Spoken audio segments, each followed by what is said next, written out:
কাজ পাওয়ার জন্য আপত্তিকর প্রস্তাব পাওয়া নিয়ে সম্প্রতি কথা বলেছেন বেশ কয়েকজন ভারতীয় অভিনেত্রী।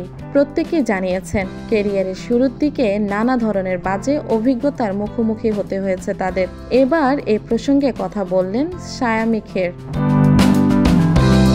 সম্প্রতি বিনোদন বিষয়ক ভারতীয় গণমাধ্যম বলিউড বাবলকে দেওয়া এক সাক্ষাৎকারে ঝুমার চোকেট অভিনেত্রী সায়ামি খের জানান, একজন কাস্টিং ডিরেক্টর একবার তাকে তেলুগু ছবিতে একটি চরিত্রে কাজ পাওয়ার জন্য বাজে ইঙ্গিত করেছিলেন।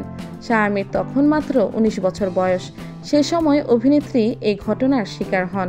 কাস্টিং কাউচের অভিজ্ঞতার প্রসঙ্গ উঠতেই নায়িকা বলেন, আমার বয়স যখন 19 থেকে 20 বছর তখন একজন এজেন্ট আমাকে তেলুগু ছবির জন্য ডেকেছিলেন। তিনি বলেছিলেন, তুমি জানো তোমাকে সমঝোতা করতে হবে। এই সাক্ষাৎকারে সায়ামি আরও বলেন, আমি তখন তাকে পরীক্ষা করার জন্যই বলি, আপনি কি বলছেন ম্যাডাম?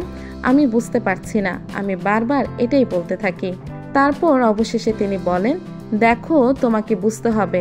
আমি বলি, আপনি আমাকে ভুল ভেবেছেন।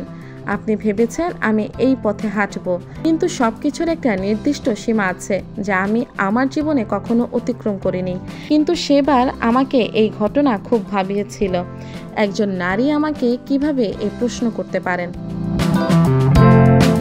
রাকেশ ওমপ্রকাশ মেহরার পরিচালিত ছবি মির্জা দিয়ে বলিউডে অভিষেক হয় সায়ামির। এই সিনেমায় অনিল কাপুরের ছেলে হর্ষবর্ধন কাপুরও অভিনয় করেন। তবে ছবিটি বক্স অফিসে ব্যর্থ হয়। সায়ামিকে সর্বশেষ দেখা গেছে সানি দেওল ও রণদীপ হুদার সঙ্গে জাট ছবিতে। গোপীচাঁদ মালিনেনি পরিচালিত ছবিটি বিশ্বব্যাপী বক্স অফিসে প্রায় 118 কোটি রুপি আয় করে।